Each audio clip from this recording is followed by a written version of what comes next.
नमस्कार। ज्योतिष शास्त्र में श्रद्धा और विश्वास रखने वाले सभी जातकों का पारलौकिक जगत चैनल में बहुत बहुत स्वागत है। ज्ञान, धन, बुद्धि, विवेक, संतान, विवाह, शिक्षा, धर्म और सत्कर्म के कारक देवगुरु बृहस्पति 23 मार्च को उदय हो रहे हैं। देवगुरु 22 फरवरी को अस्त हो गए थे, लेकिन अब 23 मार्च को पुनः उदित हो रहे हैं।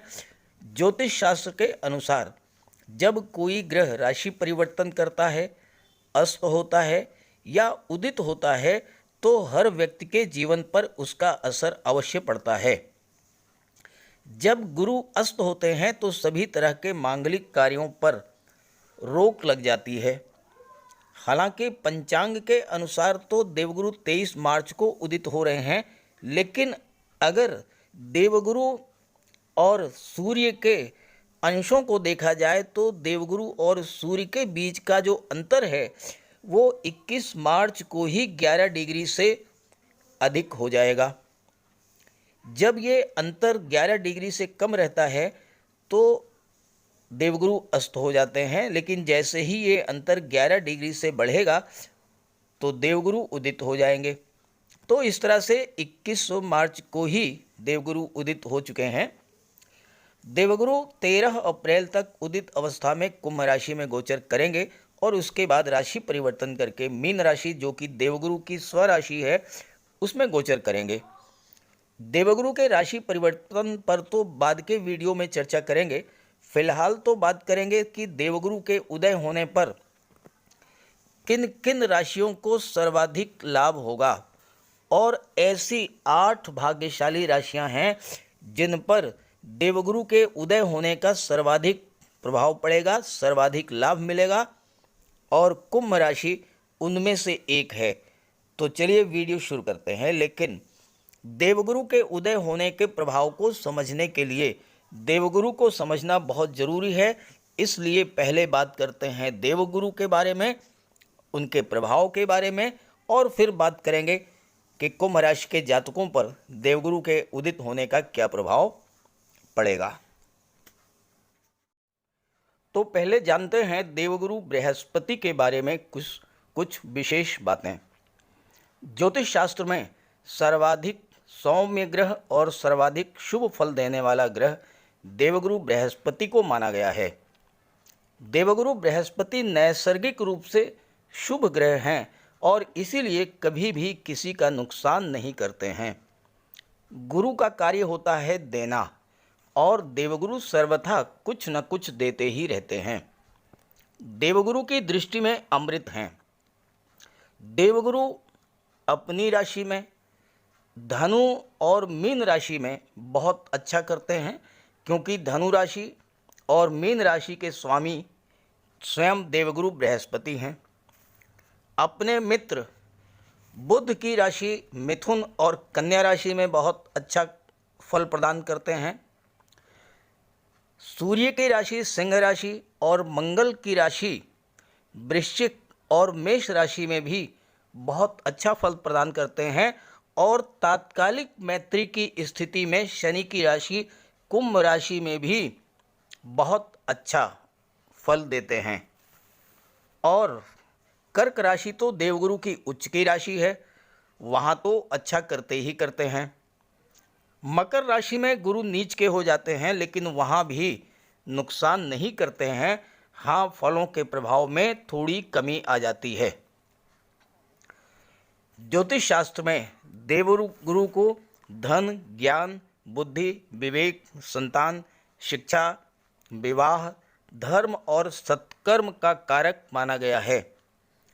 मीन राशि और धनु राशि के स्वामी होने के कारण देवगुरु बृहस्पति भाग्य भाव और विदेश भाव को भी प्रभावित करते हैं। संतान, शिक्षा और विवाह के कारक होने के कारण ये पंचम भाव और सप्तम भाव को प्रभावित करते हैं, और धन का कारक होने के कारण द्वितीय भाव और एकादश भाव, धन भाव और लाभ भाव को भी प्रभावित करते हैं। इस तरह देवगुरु कुंडली के 6 भावों को प्रभावित करते हैं, और इतना अधिक प्रभाव किसी भी अन्य ग्रह का नहीं होता है। देवगुरु जिस भाव में गोचर करते हैं वहां से अपनी पंचम, सप्तम और नवम दृष्टि से अमृत वर्षा करते हैं, धन वर्षा करते हैं। जिन ग्रहों पर, जिन राशियों पर और जिन भावों पर इनकी दृष्टि पड़ जाए वो शुभ फल देना शुरू कर देते हैं। यहाँ तक कि देवगुरु की दृष्टि अगर राहु और केतु पर भी पड़े तो राहु और केतु भी शुभ फल देने लगते हैं और अचानक से बहुत बड़ा लाभ करा देते हैं। देवगुरु को प्रसन्न करना भी बहुत आसान है। अगर आपके जन्म कुंडली में देवगुरु कमजोर स्थिति में है या आपके जीवन में देवगुरु की महादशा या अंतर्दशा चल रही है तो देवगुरु का उपाय जरूर करें। इससे देवगुरु के शुभ फल आपको मिलने लगेंगे। माता पिता, गुरु, वृद्ध जनों का सम्मान करें, उनकी सेवा करें, उनका आशीर्वाद प्रदान प्राप्त करें। गुरुवार के दिन मस्तक पर हल्दी या केसर का तिलक लगाएं। स्नान करने जा रहे हों तो पानी में आधा चम्मच हल्दी मिला करके स्नान करें। घर में केले का एक वृक्ष लगा लें और उसकी सेवा करें। भगवान विष्णु की उपासना करें। हो सके तो गुरुवार का व्रत रखें। गरीबों की मदद करें। पशु पक्षियों को जल और भोजन दें। अगर ये सब कार्य आप करते हैं तो देवगुरु के सभी शुभ फल आपको प्राप्त होंगे।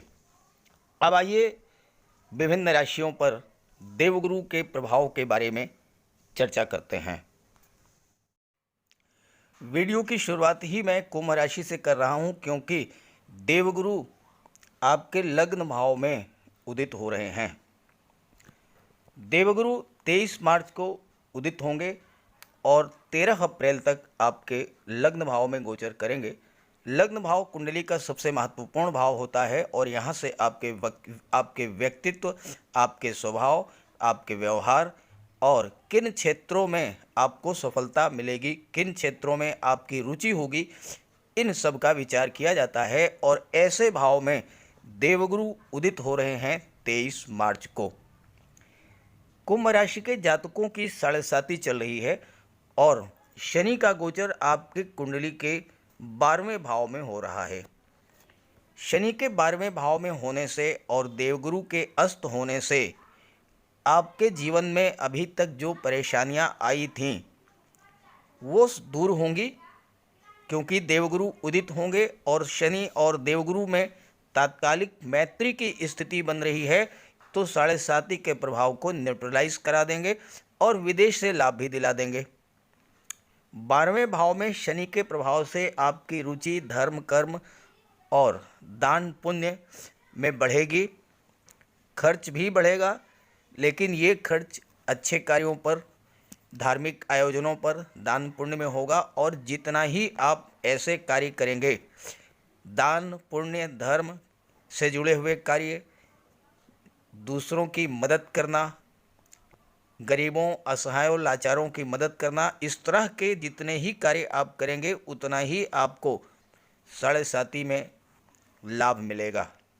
देवगुरु लग्न भाव में उदित हो रहे हैं और देवगुरु ज्ञान, धन, बुद्धि, विवेक, धर्म, अध्यात्म, सत्कर्म इन सब के कारक होते हैं। लग्न भाव से आपकी रुचि किस क्षेत्र में होगी, आपको सफलता किस क्षेत्र में मिलेगी, इसका विचार किया जाता है। तो वो जातक जो शिक्षक हैं, अर्थशास्त्री हैं, काउंसलर हैं या एजुकेशन सेक्टर, फाइनेंस सेक्टर से जुड़े हुए हैं, बैंकिंग सेक्टर से जुड़े हुए हैं, ब्याज बट्टा गिरवी का कार्य करते हैं या ज्योतिष, धर्म, अध्यात्म और धार्मिक कर्म कांड के से जुड़े हुए हैं, ऐसे जातकों के लिए देवगुरु का उदित होना बहुत बड़ा लाभ की स्थिति लाने वाला है। अब यहाँ पर देवगुरु धन के कारक होते हैं और कितनी श्रेष्ठ स्थिति बन रही है आपकी कुंडली में कि देवगुरु लाभ भाव के स्वामी हैं और देवगुरु ही धन भाव के भी स्वामी हैं। और इस तरह से देवगुरु आपको महाधनी बनाने जा रहे हैं। 23 मार्च से 13 अप्रैल के बीच का जो कालखंड है यह आपके लिए धन की दृष्टि से अत्यंत श्रेष्ठ होने वाला है।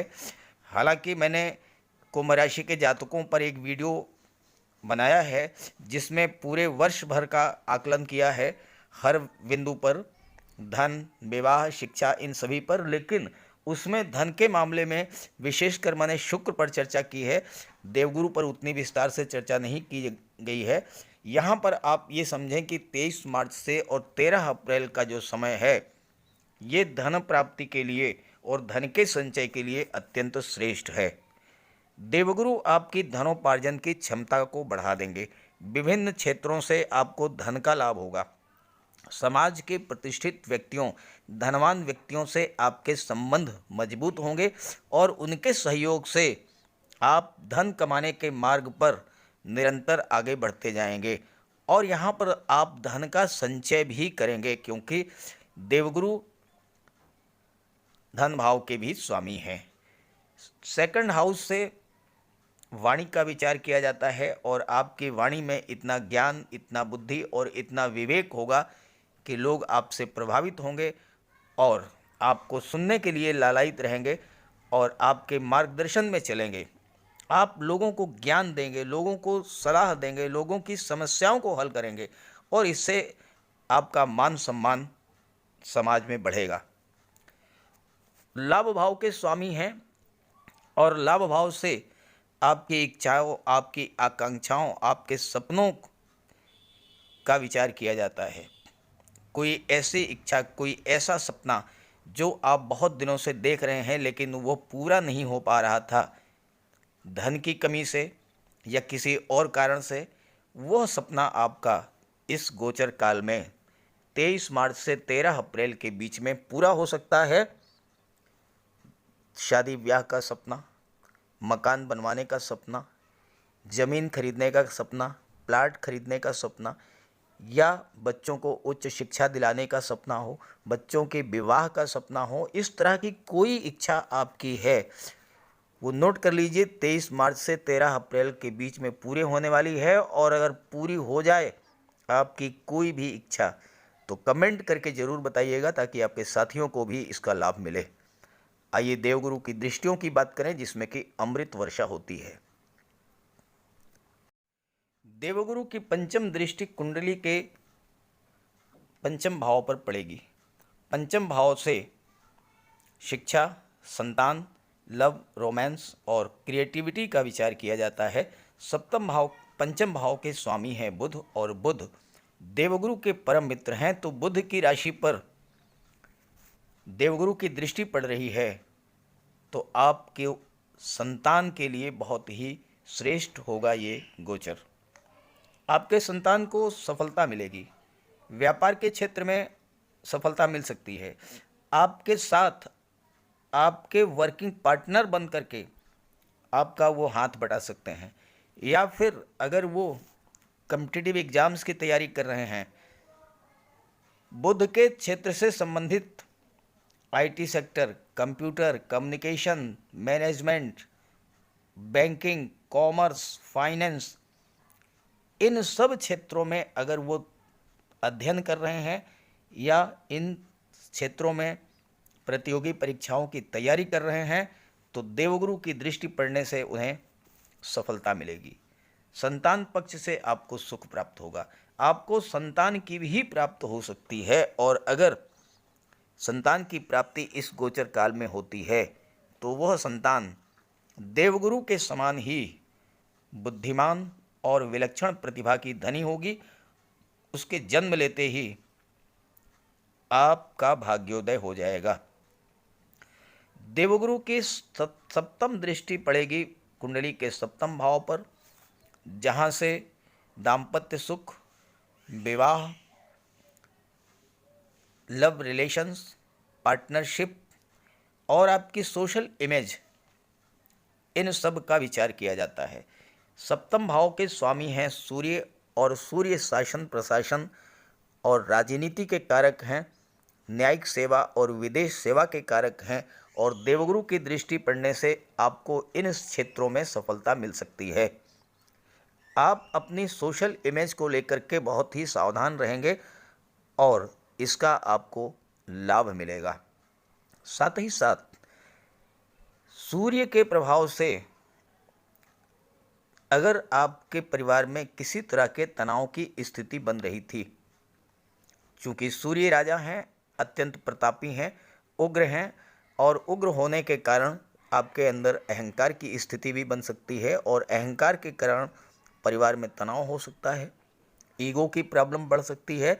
देवगुरु की दृष्टि पड़ने से स्वभाव में आपके परिवर्तन आएगा और पारिवारिक तनाव समाप्त होगा, परिवार में प्रेम सौहार्द बढ़ेगा। आपके जीवन साथी के लिए देवगुरु की दृष्टि बहुत ही लाभ देने वाली होगी। अगर आपका जीवन साथी किसी जॉब में है या कोई पार्ट टाइम बिजनेस करते हैं तो वहाँ पर उनकी भी उन्नति होगी, उन्हें भी लाभ होगा। लव रिलेशंस को देवगुरु स्ट्रॉन्ग करेंगे और चूंकि देवगुरु विवाह के कारक होते हैं तो इस गोचर काल में आपका लव रिलेशन मैरिज लाइफ में भी कन्वर्ट हो सकता है। पार्टनरशिप में व्यापार करते हैं तो वहाँ पर आपको लाभ होगा। और देवगुरु की नवम दृष्टि पड़ेगी भाग्य भाव पर तो कहना ही क्या है, भाग्य चमका देंगे और भाग्य आपका चमक गया तो फिर सब कुछ प्राप्त हो जाएगा आपको। कर्म भाव के स्वामी हैं मंगल और मंगल देवगुरु के मित्र हैं और देवगुरु की दृष्टि भाग्य पर पड़ रही है, तो भाग्य और पुरुषार्थ दोनों का जब मेल होगा तो जो भी कार्य आप कर रहे हैं वहाँ पर सफलता मिलेगी। नवम भाव से यात्रा देशाटन का विचार किया जाता है। अगर आपकी इच्छा यात्रा देशाटन देव दर्शन के लिए है वहाँ पर आप जा सकते हैं और साथ ही साथ आपको पिता का भी बहुत बड़ा सहयोग मिलेगा और हो सकता है ज़्यादा संभावना यही है कि आप पिता के मार्गदर्शन में ही जीवन के हर क्षेत्र में आगे बढ़ेंगे और उन्नति करेंगे। कुल मिलाकर के देवगुरु का उदित होना कुंभ राशि के जातकों के लिए साढ़े साती से उत्पन्न परेशानियों को दूर करने वाला होगा और जीवन में श्रेष्ठ लाभ देने वाला होगा। देवगुरु का उपाय जरूर कर लें, जैसा कि मैंने वीडियो के शुरू में ही आपको बता दिया है। उन उपायों को करेंगे तो आपको हर तरह का लाभ होगा और आपकी कोई भी एक इच्छा अगर पूरी हो जाए तो कमेंट करके ज़रूर बताइएगा अपने साथियों को, अपने मित्रों को।